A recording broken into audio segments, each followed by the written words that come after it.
उत्तर प्रदेश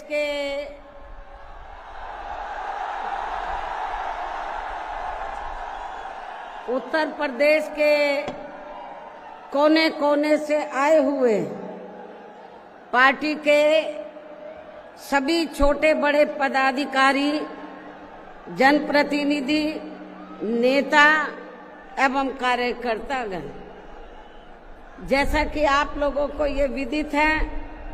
कि आज बहुजन समाज पार्टी के जन्मदाता एवं संस्थापक मान्यवर श्री कांशीराम जी की 19वीं पुण्यतिथि है और आज के ही दिन उनका लंबी बीमारी के कारण देहांत हुआ था, जो अब हमारे बीच में नहीं रहे हैं। लेकिन बहुजन समाज के हित में इनका समर्पित रहा संपूर्ण जीवन हमारे लिए हमेशा यादगार व अमर रहेगा। ऐसे महान व्यक्तित्व को आज मेरे साथ साथ आप लोग भी अपार संख्या में, अर्थात लाखों लाखों की संख्या में यहाँ यूपी की राजधानी लखनऊ में बीएसपी की रही सरकार द्वारा इनके सम्मान में निर्मित किए गए भव्य व अति विशाल मान्यवर श्री कांशीराम जी स्मारक स्थल पर इनको अपने श्रद्धा सुमन अर्पित करने के लिए पहुंचे हैं। हालांकि आप लोगों को ये भी मालूम है कि इनके सम्मान में बनाए गए इस स्थल के कुछ हिस्सों की समय से मरम्मत नहीं होने की वजह से आप लोग भी पिछले कुछ समय से यहाँ इनकी प्रतिमा पर अपने पुष्प अर्पित नहीं कर पा रहे थे। लेकिन अब यहाँ मरम्मत का अधिकांश कार्य पूरा हो जाने के बाद इस बार मेरे साथ साथ आप लोग भी भीड़ के मामले में अपना पिछला खुद का सभी रिकॉर्ड तोड़ते हुए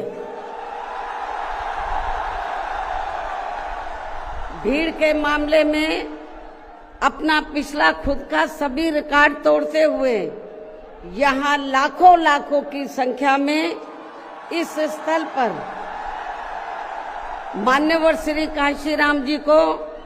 अपने श्रद्धा सुमन अर्पित करने के लिए पहुंचे हैं, जिसके लिए पार्टी आपकी बहुत बहुत आभारी है। साथ ही वर्तमान राज्य सरकार की भी बहुत बहुत आभारी है और इसलिए आभारी है क्योंकि इस स्थल को देखने वाले लोगों के टिकटों का इकट्ठा हुआ पैसा पूर्व की रही सपा सरकार की तरह वर्तमान भाजपा की राज्य सरकार ने इसे दबाकर नहीं रखा है, बल्कि पार्टी के आग्रह करने पर इसकी मरम्मत करने पर पूरा खर्च किया है। इस संबंध में मैं आप लोगों को ये बताना चाहती हूँ, जब यूपी में हमारी सरकार थी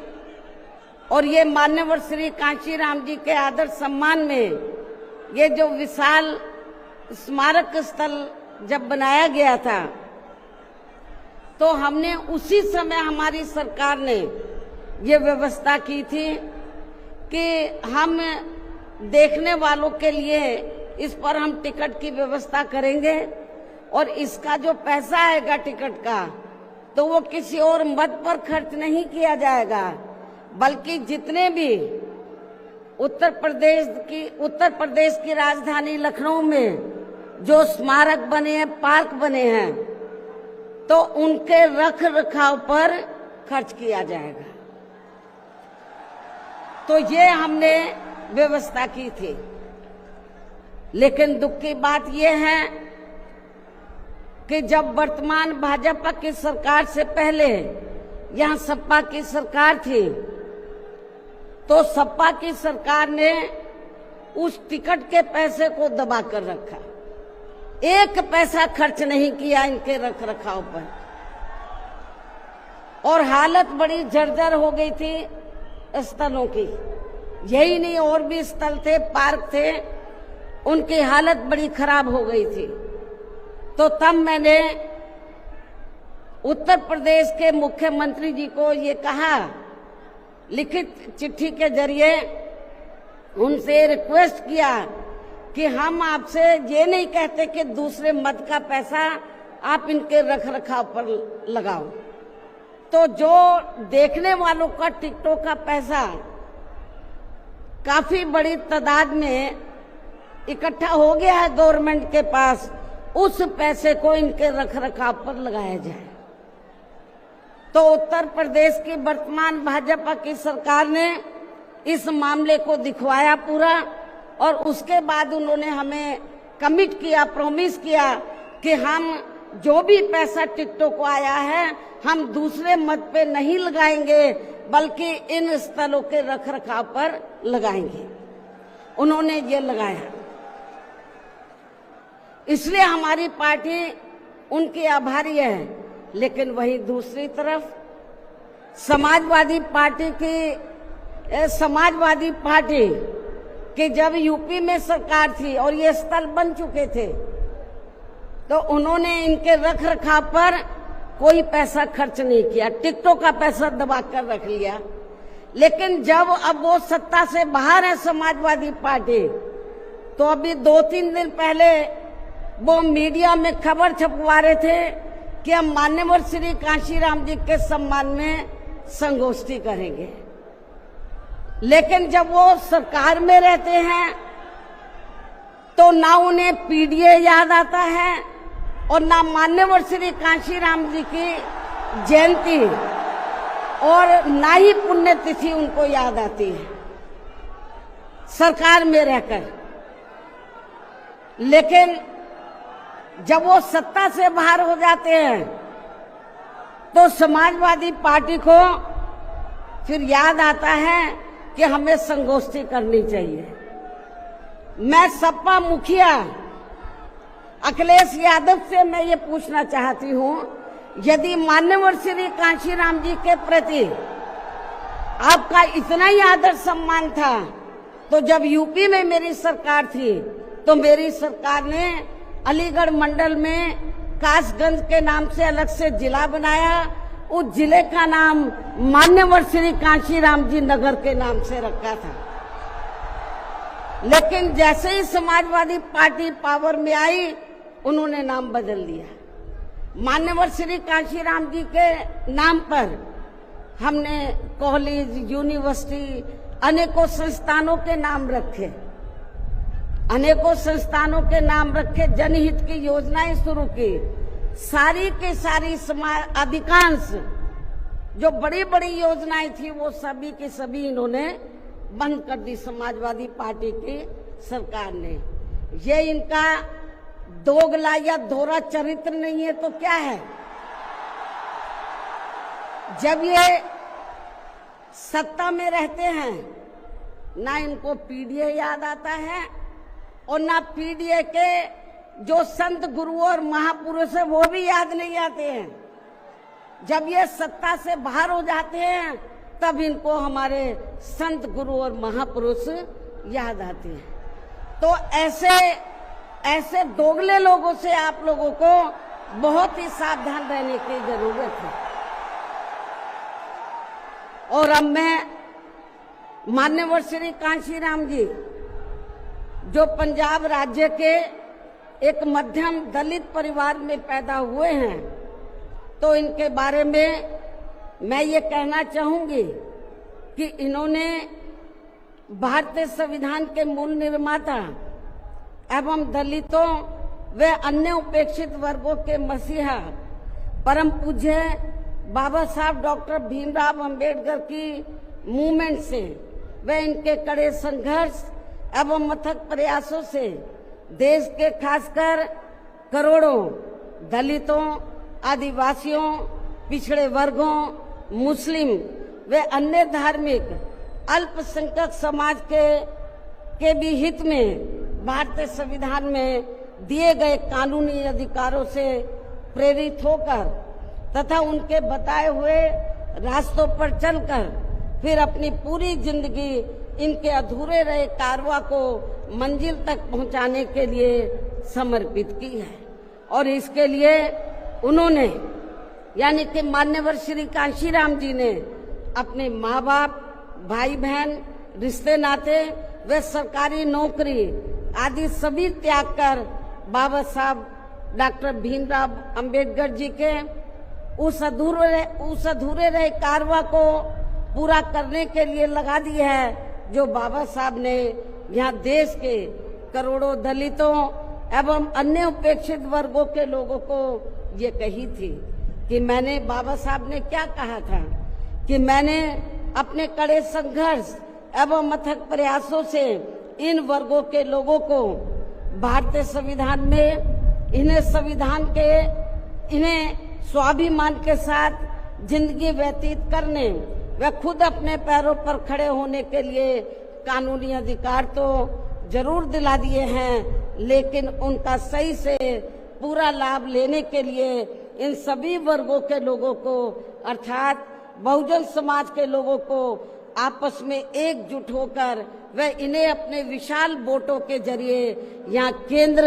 एवं राज्यों की भी राजनीतिक सत्ता की मास्टर चाबी खुद अपने हाथों में लेनी होगी। ये परम पूज्य बाबा साहब डॉक्टर अंबेडकर ने कहा था। तभी फिर इनका वास्तव में सही से विकास व उत्थान आदि हो सकता है और तभी फिर ये लोग स्वाभिमान के साथ अपनी पूरी जिंदगी व्यतीत कर सकते हैं, क्योंकि इस मामले में बाबा साहब डॉक्टर भीमराव अंबेडकर जी का ये कहना था कि देश में राजनीतिक सत्ता वह एक ऐसी मास्टर चाबी है जिसके जरिए इन वर्गों के लोग अपनी सभी समस्याओं का समाधान खुद कर सकते हैं। साथ ही ये लोग भी यहाँ अन्य वर्गों की तरह पूरे आत्मसम्मान व स्वाभिमान के साथ अपनी खुशहाल जिंदगी व्यतीत कर सकते हैं। और इसके लिए बाबा साहब डॉक्टर भीमराव अंबेडकर जी ने इन वर्गों के लोगों को जो भी रास्ते दिखाए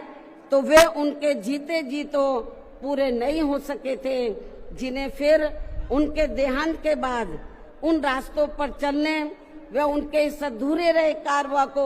मंजिल तक पहुंचाने के लिए मान्यवर श्री कांशीराम जी ने अनेकों कष्ट झेलकर अपनी पूरी जिंदगी लगा दी है और वे अपने जीते जी इस मकसद में काफी हद तक कामयाब भी हुए हैं। और खासकर इन्होंने यहाँ आबादी के हिसाब से देश के सबसे बड़े प्रदेश उत्तर प्रदेश में अपनी पार्टी के नेतृत्व में कई बार सरकार बनाकर वे उत्तर प्रदेश सहित नजदीक के लगे राज्यों में भी पार्टी के कुछ सांसद व विधायक आदि भी जिताकर बाबा साहब के कारवां को काफी हद तक आगे बढ़ाया है। इतना ही नहीं बल्कि मान्यवर श्री कांशीराम जी के देहांत होने से पहले उनकी ये दिली तमन्ना थी कि जहां आबादी के हिसाब से देश के सबसे बड़े प्रदेश उत्तर प्रदेश में जहां दलितों एवं अन्य उपेक्षित वर्गों के लोगों की कुल मिलाकर आबादी काफी ज्यादा है, तो इन्हें यहाँ एकजुट होकर अकेले ही अपनी पार्टी की पूर्ण बहुमत की सरकार बनानी होगी। ये मान्यवर श्री कांशीराम जी की उनके देहांत होने से पहले ये दिली तमन्ना थी। तभी फिर इन वर्गों के लोग यहाँ हर मामले में व हर स्तर पर पूरे स्वाभिमान के साथ अपनी जिंदगी व्यतीत कर सकते हैं, जिनसे प्रेरित होकर फिर अन्य राज्यों में भी इन वर्गों के लोग खुद अपने पैरों पर खड़े हो सकते हैं। तभी फिर यहाँ बाबा साहब का काफी हद तक अधूरा रहा सपना जरूर साकार हो सकता है, लेकिन दुख की बात यह है कि मान्यवर श्री कांशीराम जी के जीते जीतो इनका ये सपना साकार नहीं हो सका था, जिसे फिर इनके देहांत के बाद सन 2007 में इनकी एकमात्र रही उत्तराधिकारी व पार्टी की राष्ट्रीय अध्यक्ष ने, अर्थात हमने यहाँ उत्तर प्रदेश में बहुजन समाज के साथ साथ समता मूलक समाज व्यवस्था में विश्वास रखने वाले उच्च वर्गों के लोगों को भी साथ में लेकर इसे पूरा भी किया है। और सन 2007 में देश के विशाल आबादी वाले यूपी स्टेट में पहली बार हमने यहाँ अपनी पार्टी के अकेले ही पूर्ण बहुमत की सरकार बनाई है। हालांकि पहले 3 बार हमने बनाई, वो मिली जुली सरकार थी, लेकिन चौथी बार हमने अकेले अपने बलबूते पर यूपी में पूर्ण बहुमत की सरकार बनाई है। जो यहाँ खासकर कांग्रेस, बीजेपी, सपा व अन्य जातिवादी पार्टियों को कतई भी अच्छा नहीं लगा है, जबकि इससे पहले केंद्र की रही भाजपा सरकार ने सत्ता का दुरुपयोग करके मेरे ऊपर व मेरे माँ बाप, भाई बहन एवं अन्य रिश्ते नातों आदि के ऊपर भी अनेकों गलत एवं फर्जी केस दर्ज करा के हम सभी को जबरदस्ती इनकम टैक्स व सीबीआई आदि के जंजाल में फंसाकर हमारी छवि को धूमिल करने का हर संभव पूरा प्रयास किया है। इसके साथ साथ आगे चलकर इन सब मामलों में केंद्र की रही कांग्रेसी सरकार ने भी हमें न्याय देने के बजाय बल्कि काफी उलझा दिया था, और तब फिर हमें इन सब के विरुद्ध मान्य कोर्ट में भी जाना पड़ा है, जहां हमें न्याय मिला है। इस प्रकार से ये सब भी हमें काफी कुछ झेलना पड़ा है, लेकिन ऐसे विकट व संघर्ष भरे हालातों में भी हमने बाबा साहब डॉक्टर भीमराव अंबेडकर के बताए हुए रास्तों पर चलकर यहाँ उत्तर प्रदेश में सन 2007 में हुए विधानसभा चुनाव में अकेले ही ये चुनाव लड़कर फिर अपनी पार्टी की पूर्ण बहुमत की सरकार बनाई है। और हमने यहाँ बाबा साहब डॉक्टर भीमराव अंबेडकर एवं मान्यवर श्री कांशीराम जी आदि के सपनों को काफी हद तक साकार किया है, और इसके लिए हमने अपनी सरकार में यहाँ जातिवादी, संकीर्ण व पूंजीवादी व्यवस्था के शिकार रहे लोगों को, अर्थात सर्व समाज में से खासकर गरीबों, दलितों, आदिवासियों, पिछड़े वर्गों के साथ साथ मुस्लिम एवं अन्य धार्मिक अल्पसंख्यक समाज के लोगों के भी हित व कल्याण में अनेकों ऐतिहासिक कार्य किए हैं,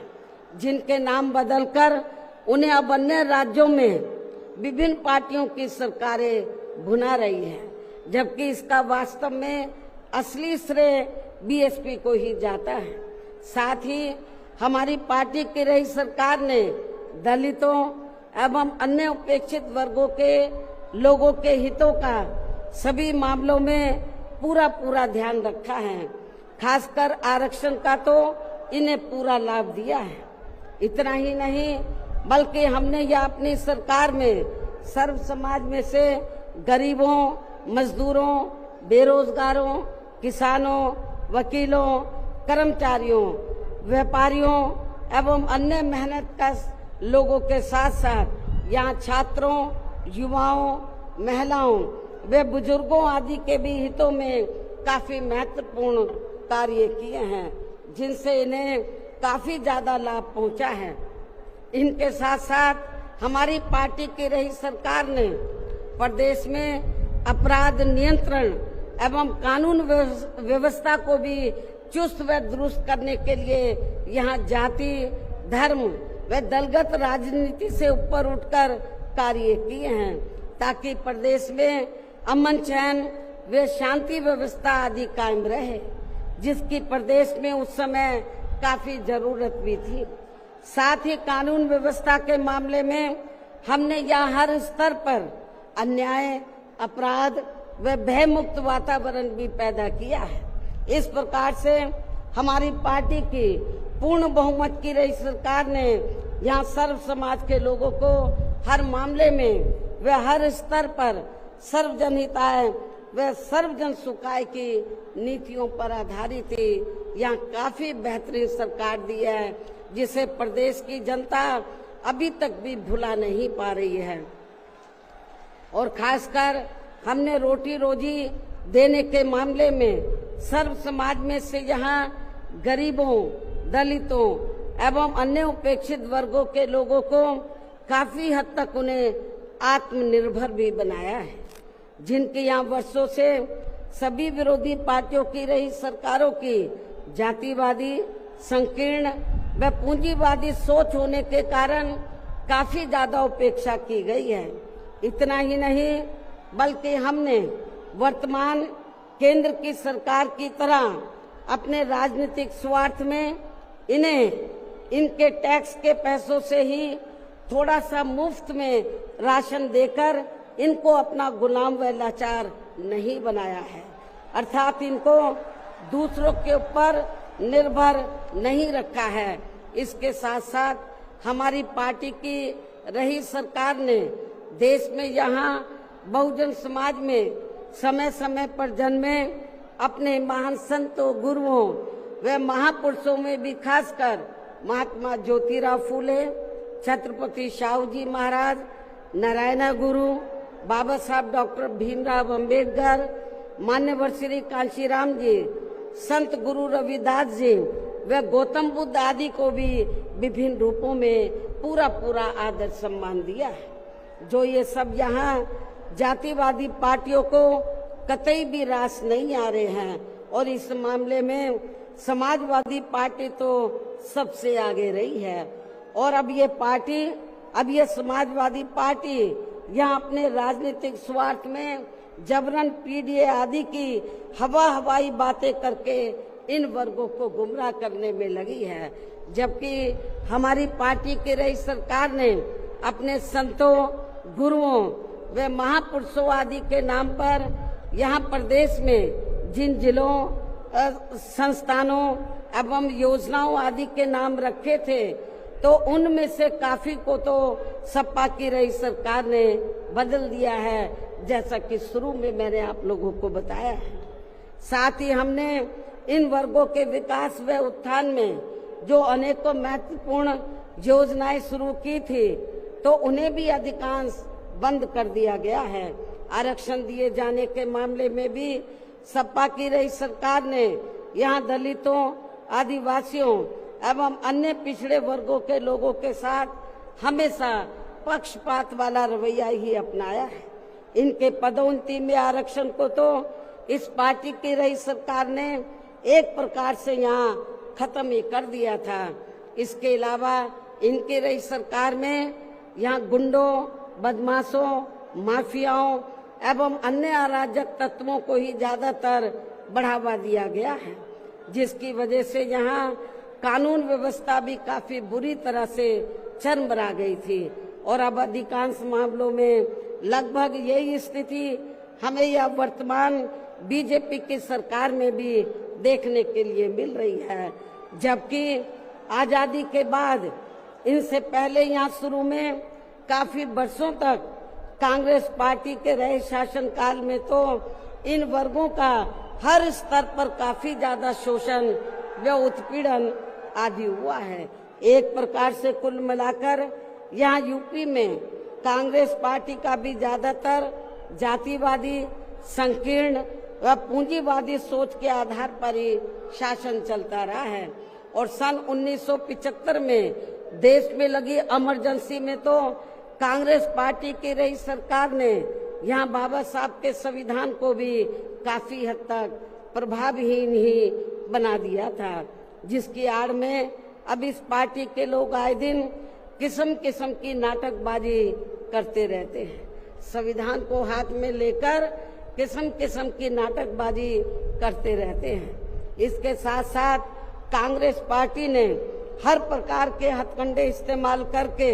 बाबा साहब डॉक्टर भीमराव अंबेडकर को संसद में भी चुनकर नहीं जाने दिया था। इसके अलावा केंद्र में इसी कांग्रेस पार्टी की रही सरकार ने भारतीय संविधान के मूल निर्माता एवं उपेक्षित वर्गों के मसीहा परम पूज्य बाबा साहब डॉक्टर भीमराव अंबेडकर को भारत रत्न की उपाधि से भी सम्मानित नहीं किया था। इसके बाद फिर इनकी मूवमेंट को आगे गति देने वाले मान्यवर श्री कांशीराम जी को भी उनके देहांत के बाद केंद्र में रही इसी कांग्रेस पार्टी की सरकार ने इनके सम्मान में एक दिन के लिए भी राष्ट्रीय शोक घोषित नहीं किया था। इसी प्रकार समाजवादी पार्टी की भी सरकार ने एक दिन के लिए भी राष्ट्रीय शोक घोषित नहीं किया था। साथ ही इन्होंने देश में पिछड़े वर्गों की आरक्षण संबंधी मंडल कमीशन की रिपोर्ट को भी लागू नहीं किया था, जिसे फिर बीएसपी के अथक प्रयासों से श्री वीपी सिंह जी की रही सरकार में ही लागू किया गया था। इसके साथ साथ उसी समय ही बाबा साहब डॉक्टर भीमराव अंबेडकर जी को भी भारत रत्न की उपाधि से सम्मानित किया गया था। इसी प्रकार अब बीजेपी व अन्य जातिवादी पार्टियों के भी शासनकाल में इन वर्गों का शोषण व उत्पीड़न आदि होना अभी तक भी बंद नहीं हुआ है। इसके अलावा इनकी सरकारों में भी जनता को लुभाने के लिए आए दिन घोषणाएं, शिलान्यास व उद्घाटन आदि तो काफी किए जाते हैं, लेकिन इनसे भी जनता को कोई खास लाभ मिलने वाला नहीं है, क्योंकि ये कागजी व हवाई ज्यादा और जमीनी हकीकत में बहुत कम होते हैं। ऐसी स्थिति में आप लोगों को पूरे देश में सर्वजन हिताय व सर्वजन सुखाय की नीतियों पर आधारित ही अपनी पार्टी को ही हर मामले में मजबूत बनाकर इसे केंद्र एवं राज्यों की भी सत्ता में लाना बहुत जरूरी है। और अब पार्टी के लोगों को यहाँ उत्तर प्रदेश सहित देश के अन्य जिन भी राज्यों में कुछ समय के बाद जो एक साथ विधानसभा के आम चुनाव होने वाले हैं, तो उनको वहां भी ऐसी सभी विरोधी पार्टियों को सत्ता में आने से जरूर रोकना है। और खासकर यहाँ यूपी में तो इनको अपनी पार्टी बीएसपी की ही फिर से अकेले पूर्ण बहुमत की सरकार बनाना बहुत जरूरी है, जिसे यहाँ कांग्रेस, बीजेपी, सपा व अन्य सभी विरोधी पार्टियां किस्म किस्म के षड्यंत्र व हथकंडे आदि इस्तेमाल करके इसे रोकने का हर संभव पूरा प्रयास करेगी। और इस संदर्भ में वैसे आप लोगों को ये मालूम है कि सन 2007 में यूपी में बीएसपी की ही अकेले ही पूर्ण बहुमत की सरकार बनने के बाद फिर बीएसपी की सर्वजन हिताय व सर्वजन सुखाय की रही कार्यशैली से पूरे देश में बीएसपी के बढ़ते हुए प्रभाव को देखकर फिर यहाँ सभी जातिवादी, संकीर्ण व पूंजीवादी पार्टियों ने अंदर अंदर आपस में एकजुट होकर अपनी पार्टी को यहाँ सत्ता में वापस नहीं आने दिया है। साथ ही देश के अन्य राज्यों में भी अपनी पार्टी को आगे नहीं बढ़ने दिया है, क्योंकि बीएसपी के यहाँ अकेले ही सत्ता में आने पर यहाँ यूपी में सन 2007 में बीएसपी के यहाँ अकेले ही सत्ता में आने पर इनको ये डर था, सभी जो जातिवादी पार्टियां हैं इनको ये डर था कि यदि बीएसपी को आगे बढ़ने से नहीं रोका गया तो फिर ये पार्टी केंद्र की सत्ता तक भी जरूर पहुंच सकती है, जिससे घबराकर फिर बीएसपी को पुनः या सत्ता में आने से व पूरे देश में भी आगे बढ़ने से रोकने के लिए फिर हुआ ये कि इसके बाद फिर खासकर यूपी में जो भी विधानसभा व अन्य राज्यों में भी विधानसभा व देश में लोकसभा के आम चुनाव हुए हैं, तो उन सभी चुनावों में यहाँ कांग्रेस, बीजेपी, सपा व अन्य सभी विरोधी पार्टियों ने अपनी खासकर जातिवादी मानसिकता के तहत चलकर वे अंदर अंदर आपस में एकजुट होकर तथा किस्म किस्म के हथकंडे इस्तेमाल करके फिर बीएसपी को इन्होंने कामयाब नहीं होने दिया। सारी जातिवादी पार्टियां अंदर अंदर एक हो गई थी। एक होकर इन्होंने जहां जहां बीएसपी जीत रही थी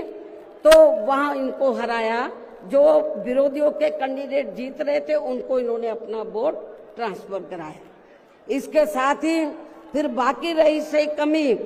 ईवीएम में की गई धांधली के जरिए पूरी कर दी गई, जबकि वर्तमान हालातों में ईवीएम के काफी विरोध के चलते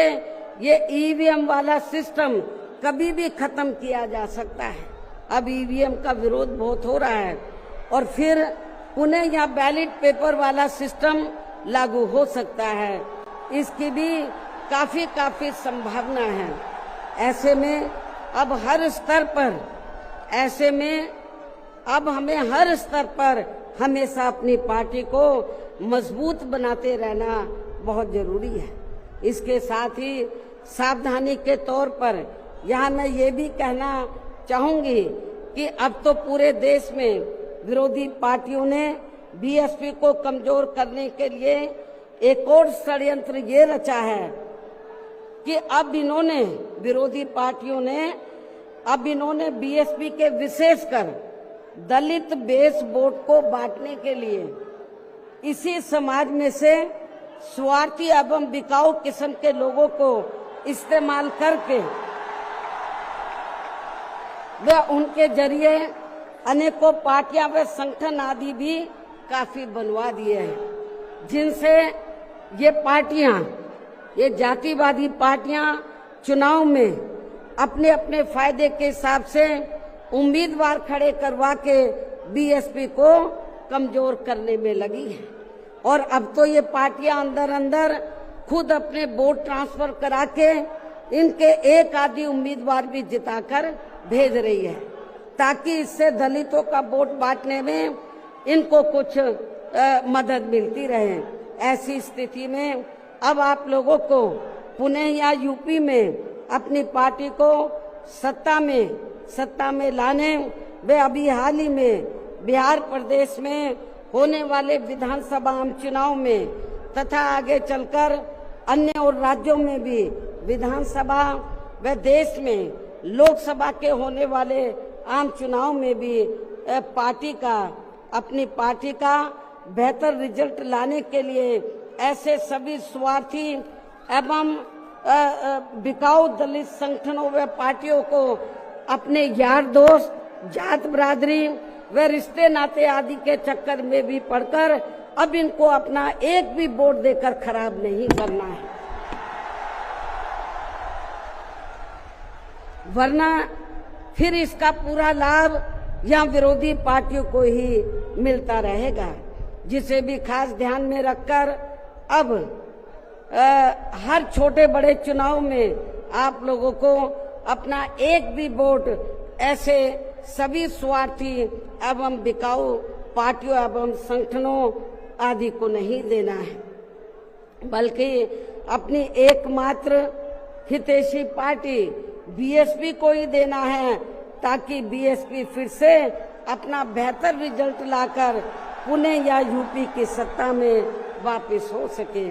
तथा देश के अन्य सभी राज्यों में भी पार्टी पुणे आगे बढ़ सके। और इसके लिए विरोधी पार्टियों के ऐसे अनेकों और भी सभी हथकंडों से अपनी पार्टी के लोगों को जरूर सावधान रहना है।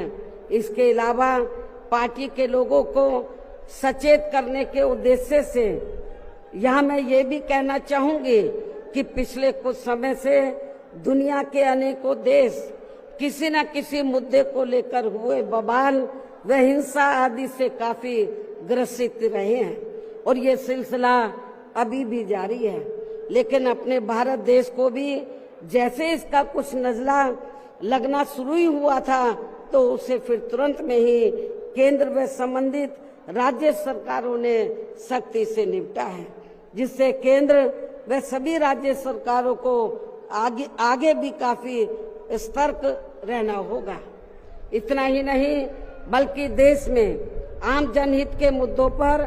आवाज उठाने की बजाय जो पिछले कुछ समय से यहाँ स्वार्थी व शरारती तत्व एक दूसरे के देवी देवता, खुदा व धर्म आदि को लेकर तथा इन पर आए दिन नए नए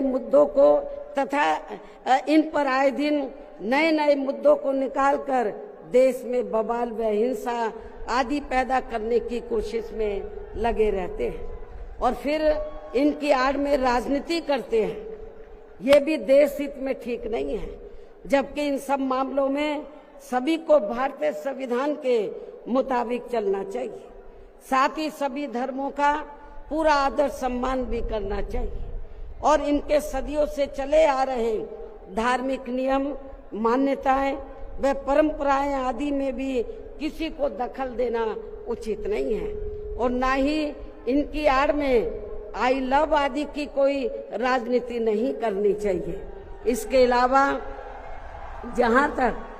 पिछले दिनों जम्मू कश्मीर के पर्यटक स्थल पहलगांव में हुई आतंकी घटना का सवाल है, जिसमें काफी महिलाओं के सिंदूर उजड़ गए थे, तो ये अत्यंत ही दुखद व चिंता की बात है। हालांकि इस घटना को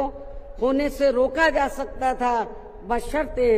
यदि उस समय सरकार द्वारा इस पर्यटक स्थल पर सुरक्षा का उचित प्रबंध किया होता, जो नहीं किया गया था। साथ ही हमारी विदेश नीति भी हमेशा देश व जनहित में ही होनी चाहिए और इस मामले में अभी हाल ही में अमेरिका द्वारा लगाए गए भारी टैरिफ से भी केंद्र सरकार को काफी सचेत रहने की जरूरत है और इसी परिप्रेक्ष्य में इन्होंने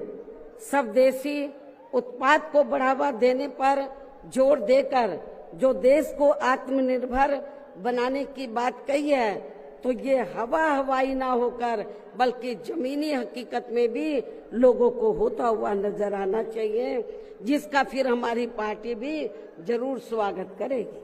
और अब इन सब बातों को मद्देनजर रखते हुए पूरे देश में अपनी पार्टी को हर स्तर पर मजबूत बनाना व इसे आगे बढ़ाना भी बहुत जरूरी है और खासकर इस बार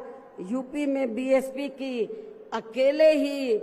पूर्ण बहुमत की यहाँ सरकार जरूर बनाना है। और ये इसलिए भी बहुत जरूरी है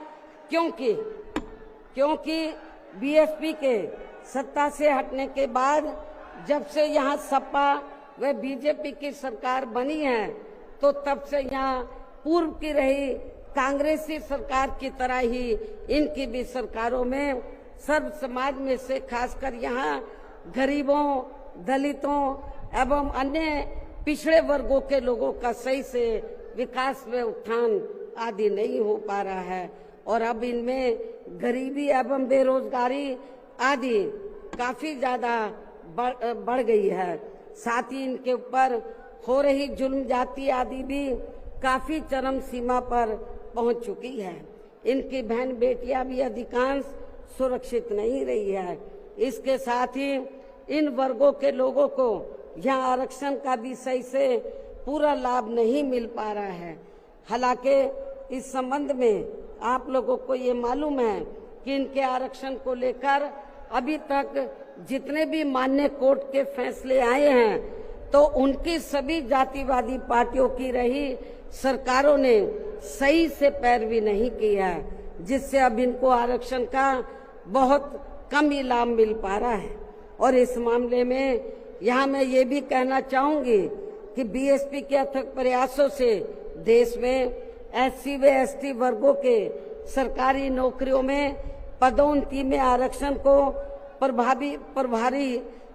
बनाने के लिए जब केंद्र की रही कांग्रेसी सरकार में संवैधानिक संशोधन विधेयक संसद में लाया गया था, तो तब उसे कांग्रेस पार्टी ने बीजेपी व अन्य आरक्षण विरोधी पार्टियों की अंदरूनी मिलीभगत से पास तक भी नहीं होने दिया था, जो अभी तक भी संसद में लटका पड़ा है, जबकि समाजवादी पार्टी के सांसदों ने तो इस बिल को ही संसद में फाड़ दिया था। इतनी ज्यादा इस पार्टी को इनके पदोन्नति में आरक्षण दिए जाने को लेकर इस बिल से इनको जबरदस्त एलर्जी थी, नफरत थी। ऐसे में अब आप ही ये बताएं, क्या ऐसी स्थिति में कांग्रेस, बीजेपी व सपा आदि जैसी इन जातिवादी पार्टियों में यह खासकर अपने दलितों एवं अन्य उपेक्षित वर्गों के लोगों का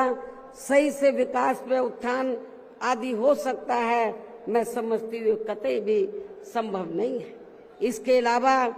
इन्हीं की तरह यह उत्तर प्रदेश सहित पूरे देश में मुस्लिम एवं अन्य धार्मिक अल्पसंख्यक समाज के लोगों का भी सही से विकास व उत्थान आदि होना तो बहुत दूर की बात रही, बल्कि अब तो इनका जान माल व मजहब आदि भी पूरे तौर से सुरक्षित नहीं रहा है। इनकी सच्चर कमेटी की रिपोर्ट भी दरकिनारी कर दी गई है। अपर कास्ट समाज में से गरीब लोगों की तथा विभिन्न क्षेत्रों में लगे लोगों की भी स्थिति हमें कोई खास अच्छी नजर नहीं आ रही है। वैसे भी इन सब मामलों में केंद्र व राज्य सरकारों के भी अधिकांश कार्य सरकारी फाइलों में ही सिमट कर रह जाते हैं, ये भी छिपा नहीं है। कानून व्यवस्था भी यूपी सहित पूरे देश में कोई खास अच्छी नहीं है। हर प्रकार के अपराध भी काफी बढ़ रहे हैं। ऐसे में ये विरोधी पार्टियां सत्ता में आने के लिए खासकर चुनाव के समय में अपने अपने चुनावी घोषणा पत्रों में जो किस्म किस्म के लुभावने वायदे करती हैं, तो उनको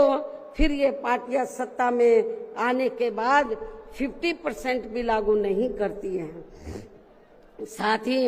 इनके गलत आर्थिक नीतियों की वजह से पूरे देश में गरीबी, बेरोजगारी व महंगाई आदि भी लगातार बढ़ती जा रही है, जिन पर पर्दा डालने के लिए अब ये पार्टियां आए दिन किस्म किस्म के हथकंडे इस्तेमाल करती रहती है। इतना ही नहीं, बल्कि अब तो सत्ता एवं विपक्ष अंदर अंदर मिलकर वे अपनी जातिवादी मानसिकता के तहत चलकर यहाँ बाबा साहब डॉक्टर भीमराव अंबेडकर द्वारा निर्मित किए गए इनके मानवतावादी व समता मूलक भारतीय संविधान को भी बदलकर इसे ये पुराने वाले जातिवादी ढांचे में ही परिवर्तित करना चाहते हैं, जिसके लिए इनके साधु संत भी आए दिन पैरवी करते रहते हैं, जिसे हमारी पार्टी बीएसपी कतई भी बदलने नहीं देगी, चाहे इसके लिए हमें कितना भी संघर्ष क्यों ना करना पड़े। तभी फिर यहाँ दलितों, आदिवासियों, पिछड़े वर्गों एवं अन्य उपेक्षित वर्गों के लोगों के कानूनी अधिकार सुरक्षित व बचे रह सकते हैं। वरना इन वर्गों के लोगों को अभी तक थोड़ा बहुत जो भी लाभ मिल रहा है, तो फिर यहाँ संविधान बदलने पर ये काफी कुछ खत्म ही हो जाएगा, जिन्हें बचाने व बरकरार रखने के लिए इन सभी वर्गों के लोगों को बीएसपी के झंडे तले आपस में एकजुट होना बहुत जरूरी है। साथ ही अपनी बीएसपी पार्टी को हर स्तर पर मजबूत बनाकर इसे सत्ता में भी लाना बहुत जरूरी है, क्योंकि बीएसपी ही एक ऐसी पार्टी है जो यहाँ बाबा साहब के बनाए गए संविधान को सुरक्षित रख सकती है और संविधान के मुताबिक चलकर यहाँ सदियों से उपेक्षित रहे दलित एवं अन्य उपेक्षित वर्गों के लोगों को अपने पैरों पर खड़ा कर सकती है। और ये सब आप लोगों ने यूपी में अपनी पार्टी की 4 बार रही सरकार के दौरान होते हुए देखा है। ऐसे में अब यूपी में बीएसपी को ही फिर से सत्ता में लाकर यहाँ की जनता को हर मामले में खुशहाल बनाना होगा, जिसके लिए पार्टी के लोगों को सन 2007 में हुए विधानसभा चुनाव की तरह ही इस बार भी यहाँ पूरे प्रदेश में प्रत्येक पोलिंग बूथ स्तर पर अब इसके लिए करना क्या आप लोगों को, जिसके लिए पार्टी के लोगों को सन 2007 में हुए विधानसभा चुनाव की तरह ही इस बार भी यहाँ पूरे प्रदेश में प्रत्येक पोलिंग बूथ स्तर पर सर्व समाज को व विशेषकर बहुजन समाज के लोगों को उनकी छोटी छोटी बैठकों के जरिए उन्हें बीएसपी की सर्वजन हिताय व सर्वजन सुखाय की नीतियों एवं सिद्धांतों आदि से जोड़ना है और इस दौरान इन्हें बीएसपी के बेहतरीन रहे शासनकाल की उपलब्धियों के बारे में बताना है।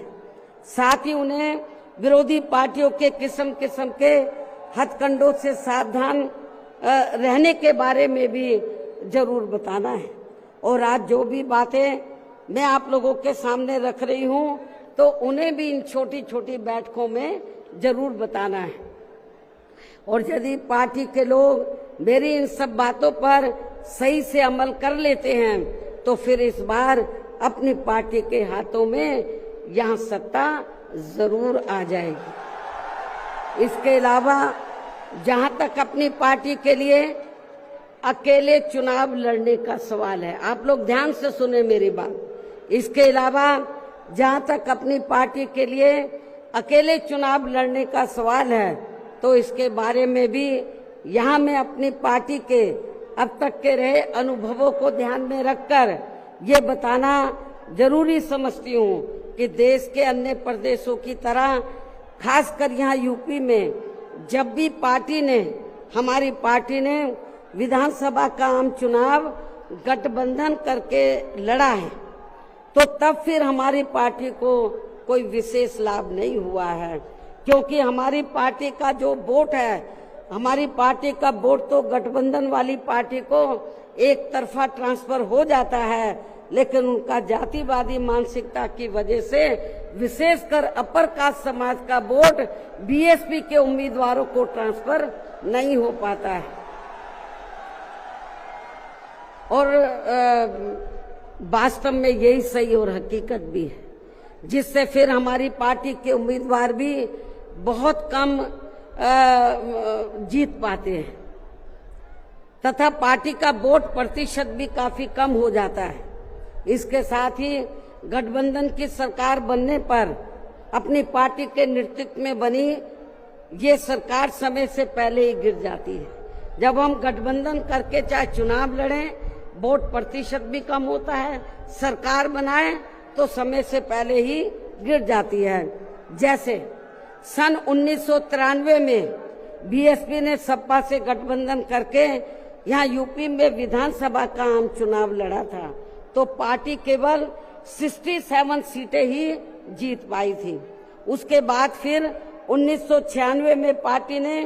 कांग्रेस पार्टी से गठबंधन करके यहाँ विधानसभा का आम चुनाव लड़ा था तो तब फिर पार्टी केवल 67 सीटें ही जीत पाई थी। पहले भी 67, उसके बाद में भी 67। और जब सन 2002 में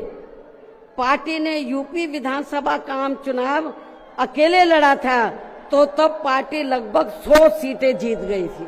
सन 2002 में, जिसमें पार्टी के 2 जीते हुए आजाद उम्मीदवार भी शामिल हैं, जिनको किन्हीं कारणवश सिंबल समय से नहीं मिल पाया था। और फिर इससे पार्टी के लोगों का काफी मनोबल भी बढ़ा था। लेकिन यहाँ खास ध्यान देने की बात यह है कि पार्टी इन तीनों बार गठबंधन की बनी सरकार में अपना कभी भी समय पूरा नहीं कर पाई। हमने तीनों बार जब गठबंधन करके सरकार बनाई तो कभी भी अपना समय पूरा नहीं कर पाई है, अर्थात समय से पहले ही गिर गई है। आप रिकॉर्ड उठाकर देख लो। इसके बाद सन 2007 में पार्टी ने फिर से अकेले यहाँ यूपी में विधानसभा का आम चुनाव लड़ा था तो तब फिर अपनी पार्टी 200 से ऊपर सीटें जीत गई थी। और फिर हमने यहाँ यूपी में पहली बार पूरे 5 साल के लिए अकेले ही अपनी पार्टी की पूर्ण बहुमत की सरकार बनाई थी। और इस दौरान हमने सर्व समाज के हित में काफी ऐतिहासिक कार्य किए थे। ऐसे में पार्टी द्वारा गठबंधन करके चुनाव लड़ने से या फिर गठबंधन की सरकार बनाने से भी यहाँ सर्व समाज में से खासकर गरीबों एवं बहुजन समाज के लोगों का सही से विकास व उत्थान आदि नहीं हो सकता है। इसलिए इस बार यहाँ यूपी विधानसभा के होने वाले आम चुनाव में अब तक के रहे अनुभवों के मुताबिक हमारी पार्टी ने सन 2007 की तरह ही अकेले ये चुनाव लड़ने का फैसला लिया है। वैसे मुझे ये पूरा भरोसा है कि आज के कार्यक्रम में अपने खुद के पिछले सभी रिकॉर्ड तोड़ते हुए उम्मीद से कई गुना ज्यादा लाखों की संख्या में आई ये अपार भीड़ इस बार यहाँ यूपी में होने वाले विधानसभा आम चुनाव में अपनी पार्टी को सत्ता में जरूर लाएगी। और इसके लिए अभी से ही पार्टी के लोगों को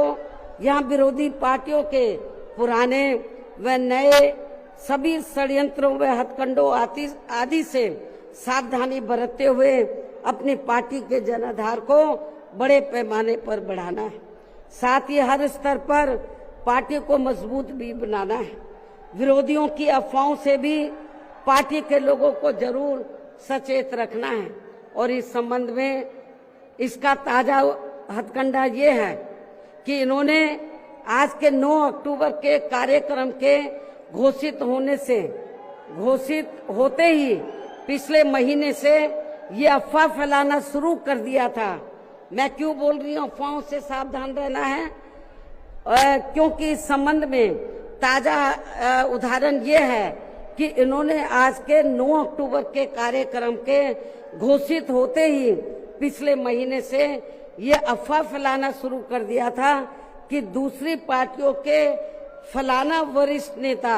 बीएसपी में आ रहे हैं और वे बीएसपी प्रमुख से दिल्ली व लखनऊ में भी मिले हैं, लेकिन मुझे तो इसके बारे में अभी तक भी कोई जानकारी नहीं है। मिलना तो बहुत दूर की बात है और मैं कभी छिप के नहीं मिलती हूँ, जब मिलती हूँ तो खुले में मिलती हूँ मन। इतना ही नहीं बल्कि अन्य और भी मामलों में किस्म किस्म की गलत, झूठी व तथ्यहीन खबरें एवं अफवाहें आदि फैलाने के लिए भी यहाँ विरोधी लोग सोशल मीडिया, जातिवादी मानसिकता वाले टीवी चैनल एवं प्रिंट मीडिया आदि का भी काफी दुरुपयोग व गलत इस्तेमाल कर सकते हैं। जबकि विरोधी लोग सन 2007 में भी ऐसी अफवाहें फैलाते रहे हैं, लेकिन उस समय हमारे लोगों के गुमराह ना होने की वजह से फिर अपनी पार्टी की यहाँ अकेले ही पूर्ण बहुमत की सरकार बन गई थी। और यदि पार्टी के लोग इस बार भी चुनाव में वोट पड़ने तक या किसी भी मामले में गुमराह नहीं होते हैं तो फिर इस बार हमारी पार्टी की पुनः या पूर्ण बहुमत की सरकार जरूर बन जाएगी। वैसे मुझे पूरी उम्मीद है कि पार्टी के लोग मेरी इन सब बातों पर सही से अमल करके इस बार अपनी पार्टी बीएसपी को ही अकेले यहाँ सत्ता में जरूर लाएंगे और अपनी बहन जी को 5वीं बार यूपी का मुख्यमंत्री भी जरूर बनाएंगे। और आज ये लाखों की तादाद में आई अपार भीड़ व उनका जोश व उत्साह भी इस बात के काफी कुछ संकेत दे रहा है। जिनको यहाँ दूसरी पार्टियों की तरह ये जो लाखों की संख्या में लोग आए हैं तो इनको यहाँ दूसरी पार्टियों की तरह मजदूरी देकर दिहाड़ी पर नहीं लाया गया है, बल्कि ये लोग अपने खून पसीने की कमाई के पैसों से ही खुद चलकर आज के अपने 9 अक्टूबर के प्रोग्राम में मुझे सुनने के लिए आए, जिन्होंने भीड़ के मामले में आज अपने खुद के भी अपने पिछले सभी रिकॉर्ड तोड़ दिए हैं। और अब मैं यहाँ आप लोगों को ये भी विश्वास दिलाना चाहती हूँ, जब इस बार बीएसपी की पुनः यहाँ पूर्ण बहुमत की सरकार बन जाएगी तो तब फिर हमारी पार्टी की बनी ये सरकार यहाँ पिछली रही सपा सरकार ने व वर्तमान में चल रही बीजेपी की भी सरकार ने जो इन्होंने अपनी जातिवादी, संकीर्ण व पूंजीवादी मानसिकता के तहत चलकर काफी नए नए नियम व कानून आदि बना दिए हैं, तो उनकी जरूर समीक्षा की जाएगी। और इनमें से जो भी नियम व कानून आदि सर्वजन हिताय व सर्वजन सुखाय की नीतियों एवं सिद्धांतों आदि से जुड़े नहीं होंगे, तो उन्हें फिर सर्व समाज के हित में जरूर बदल दिया जाएगा। इसके साथ साथ बीएसपी की पूर्व की रही सरकार में खासकर दलित एवं अन्य उपेक्षित वर्गों के हितों के लिए लिए गए फैसलों को जो इनकी सरकारों ने काफी बदल दिए हैं, तो उन्हें भी यहाँ फिर से पुरानी वाली स्थिति में ही लाया जाएगा, अर्थात उन्हें बहाल कर दिया जाएगा। इसके अलावा सपा व बीजेपी की सरकार ने भी प्रदेश व जनहित के विरुद्ध जाकर जो कुछ भी गलत फैसले ले लिए हैं, तो उनकी भी समीक्षा करके उन्हें सही स्थिति में लाया जाएगा। साथ ही मेरी पूर्व की रही सरकारों की तरह ही हर मामले में व हर स्तर पर यहाँ सर्व समाज के व विभिन्न क्षेत्रों में लगे लोगों के हितों का तथा बेहतर कानून व्यवस्था बनाने पर भी विशेष ध्यान रखा जाएगा। साथ ही सर्व समाज में से गरीब एवं बेरोजगार लोगों को, जिसमें पुरुष व महिलाएं आदि दोनों शामिल हैं, इनको रोटी रोजी के साधन देने के लिए विशेष बल दिया जाएगा, जोर दिया जाएगा। यहाँ यूपी के लोगों को रोटी रोजी के मामले में पलायन नहीं करना पड़ेगा, आपको अपने प्रदेश में ही रोटी रोजी के साधन दिए जाएंगे। और इन सब मामलों में सर्व समाज में से खासकर गरीबों, दलितों, आदिवासियों, पिछड़े वर्गों, मुस्लिम एवं अन्य धार्मिक अल्पसंख्यक समाज के लोगों का हर मामले में प्राथमिकता के आधार पर पूरा ध्यान रखा जाएगा। और इन सब कार्यों के लिए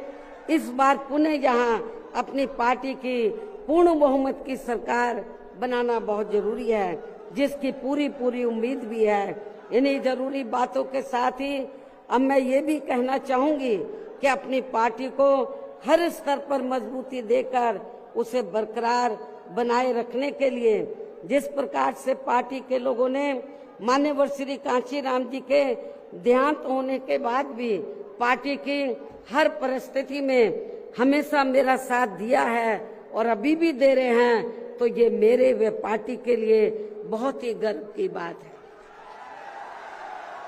और अब तो पार्टी के राष्ट्रीय संयोजक श्री आकाश आनंद भी बीएसपी की मूवमेंट से काफी हद तक जुड़ चुके हैं,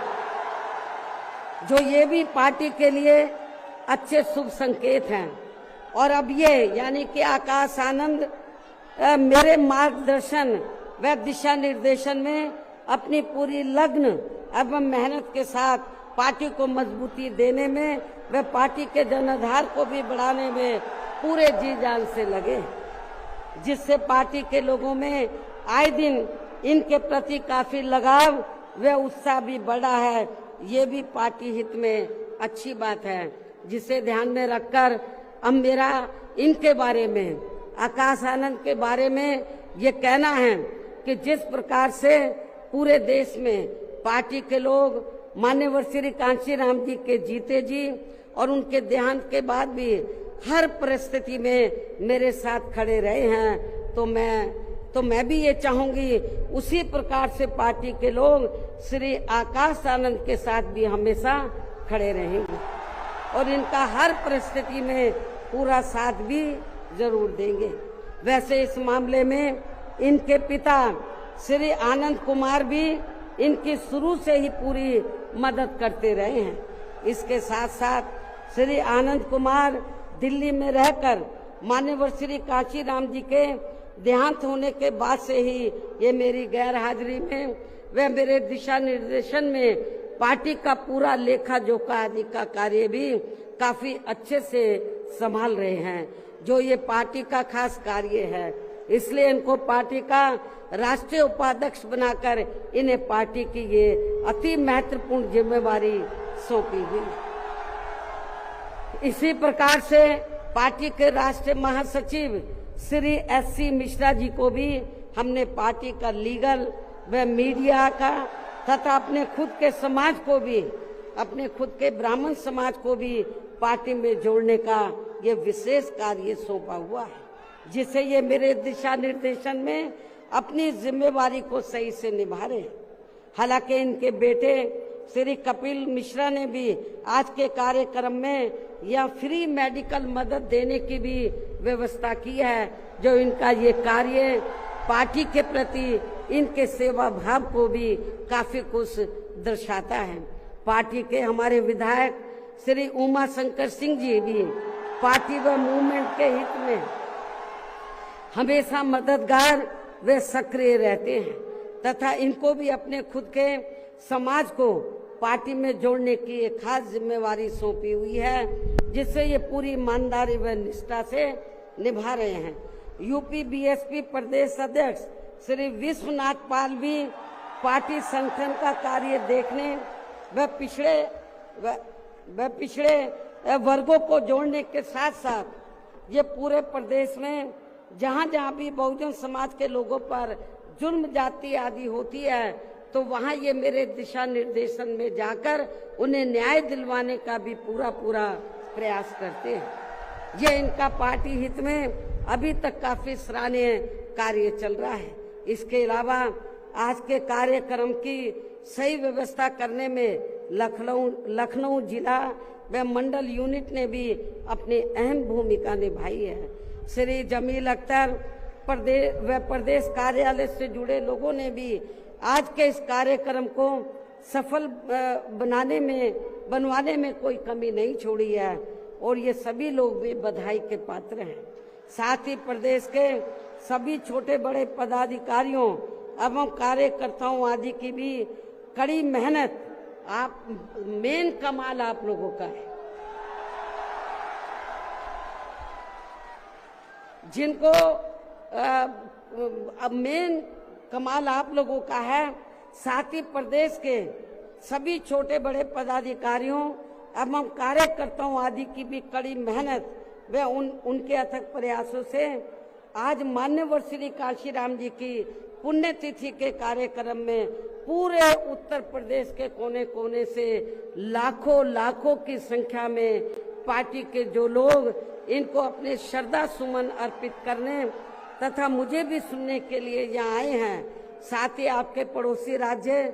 उत्तराखंड स्टेट से भी पार्टी के कुछ लोग आपके यहाँ इस कार्यक्रम से काफी कुछ सीखने के लिए आए हुए हैं, तो उन सभी का भी मैं दिल से धन्यवाद अदा करती हूँ। हालांकि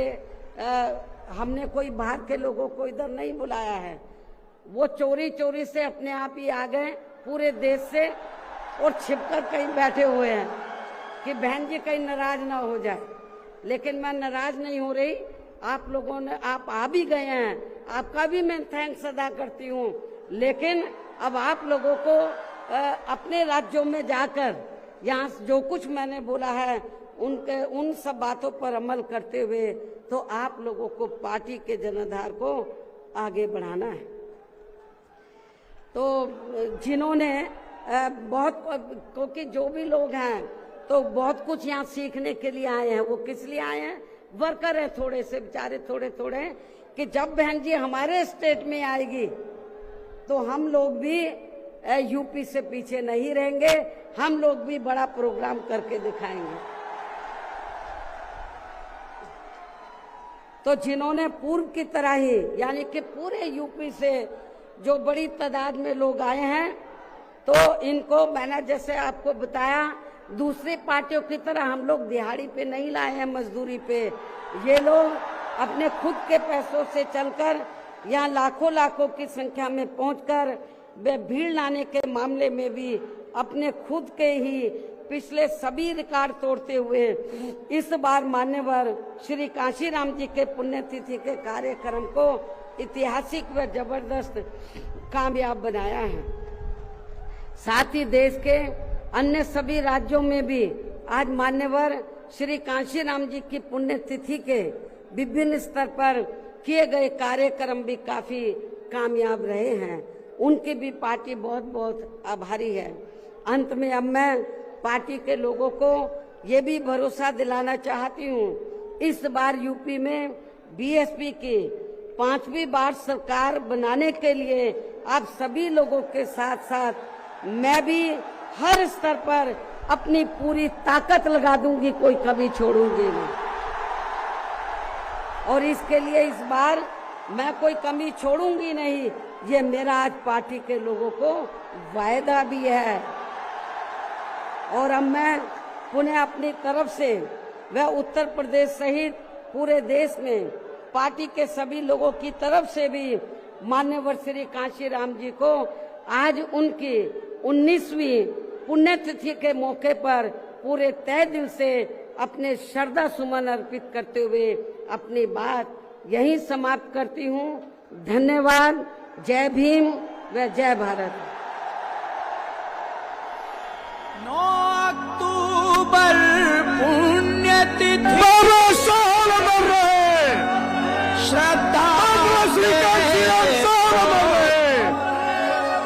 बहन कुमारी मायावती जी, करमाया बहन कुमारी मायावती जी, बहुजन समाज पार्टी जिंदाबाद, बहुजन समाज पार्टी जिंदाबाद, श्री आकाश आनंद जी जिंदाबाद, श्री आकाश आनंद जी जिंदाबाद। सर्व समाज के सम्मान में, सर्व समाज के सम्मान में, अपने महापुरुषों के सम्मान में, फूल अर्पित करते अपने महापुरुषों के सम्मान में बेटियां संघर्ष करो, श्री राम जी बेटियां संघर्ष करो। श्रद्धांजलि हम देने आए हैं, करते हैं तुमको नमन। बाबा साहब अमर रहे, श्री राम जी बाबा साहब अमर रहे, श्रद्धा के फूल अर्पित करते हैं, हम करते हैं तुमको नमन। जिंदाबाद।